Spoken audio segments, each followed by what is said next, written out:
So, start of this new job here. Get the heater matrix off of this 300 TDI Defender. So now I've got the washer bottle off. Just need to unscrew this, and this housing should detach from the blower.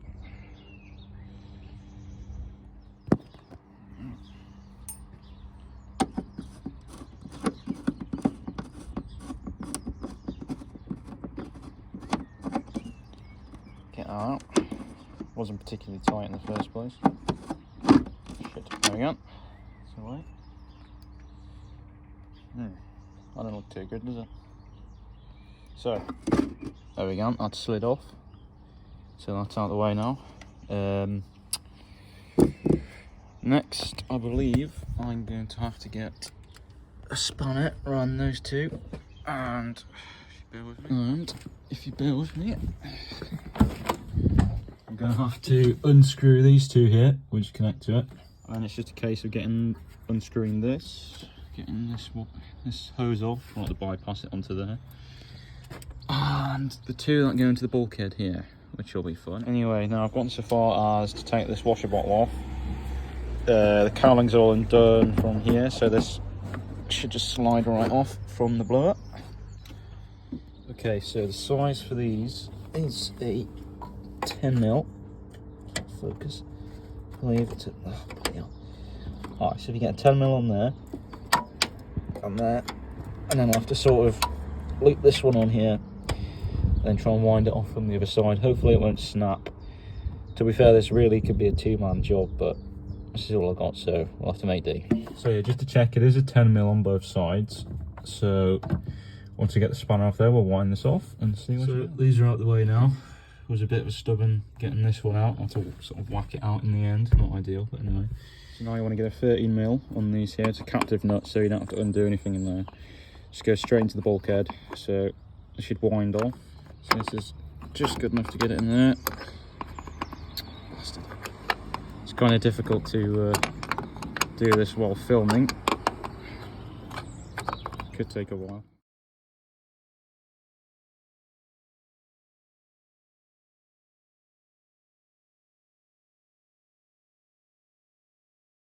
So I've wound them off. Just need to get those off fully now. This little heater control needs to come off. That one down there needs to come off. That's focus. I need to take one of these pipes off and sort of bypass it onto there. Basically, one of these goes in to the matrix, and the other one is like the return feed. So I just need to bypass it so I don't lose tons of water, basically. And another thing, it's probably worth just marking top and bottom for these heater controls so you don't get confused. It's also worth just taking pictures of everything when you have to come to undo these wires and everything, you know where everything goes, so don't put them back together dodgy. Heater control's about to come off. Probably gonna need some pliers just to clamp that. So finished up getting this out the way off of there. It's a bit of a bugger actually. Ended up sort of winding that around and sort of bent it a bit, so I'll have to fix that. But it's just free. So I have to take these hoses off. So I have to take these hoses off. Got a fuse box just out the way so I can get a bit better access to that there, and that's going to have to come off. And I'd say it's worth, once you get these screws off, just putting them back in so you don't lose them, because they're pretty little and you don't want to have them rolling around your engine bay. So skipping over a little bit, I did manage to get it out of the Land Rover with a little bit of jingery pokery. I ended up having to take the washer out because somebody had looped the hoses through here, so that was the only way to get that out. So a little general look over the front, it's not too bad. Blower mate seems to be going around as it should do there. This sort of rubber seal thing, that'll have to come off and get replaced. That's a bit manky in it. Oh, that's mank. That'll be coming off. Getting a new one on. So I just flipped it over.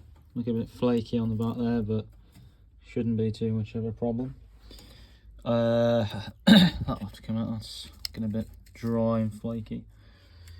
The seal sort of disintegrated as I was taking it off. so that'll have to get replaced. A new one of them will be going on. Having a look at the matrix, it doesn't look too bad. You know what I mean? It doesn't look that mucked up, but there is quite a lot of crap settled in the bottom there, and possibly where it's leaked a little bit at the bottom. So we'll strip it down, take it out, put the new one in, and the job will be a good one. So what I'm going to do now is get the screwdriver, unscrew every one of these, and this should lift off, and that should help us get the matrix out.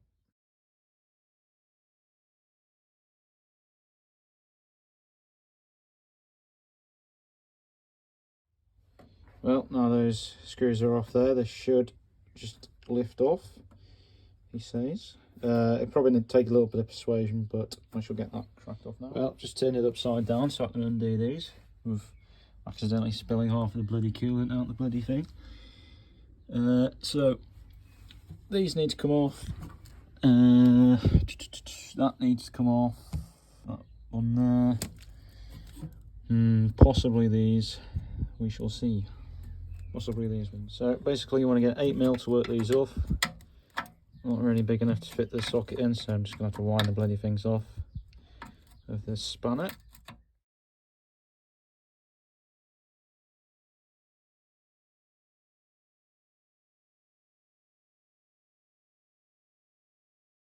Well, that's not quite done it, so I think I'm going to have to unscrew these as well. Bloody water dripping everywhere now. Yeah, it's best to make sure you've drained everything out of that first, otherwise you'll end up like me with bloody water everywhere. Never mind.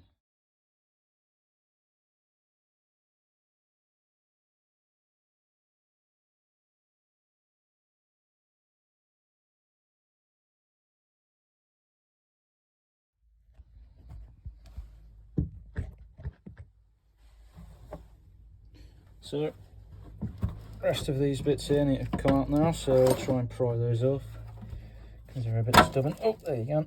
It's away. That bit is off. Just need to do this bit here. There she is. So that part now is free. Just need to do the top. Well, I've managed to pry that loose, so here it is actually coming out. Oh, there we go. Here it is.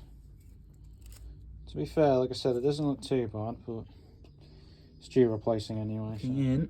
That doesn't look too good, does it? There's a lot of seals that have sort of perished there. So, got the hose connected to it, just flushing it through to see what comes out. And to be honest, it doesn't look too bad.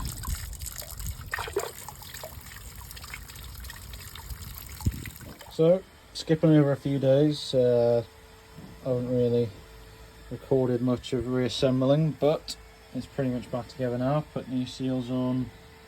You can see in there, new matrix is in. New seals, which are sort of DIY made out of yoga mat. So that worked. Yep, everything's pretty much back together now, ready to go back in the vehicle. So you can see here I had to enlist the help of my dad here. Always helps to have 2 pairs of hands on the job like this.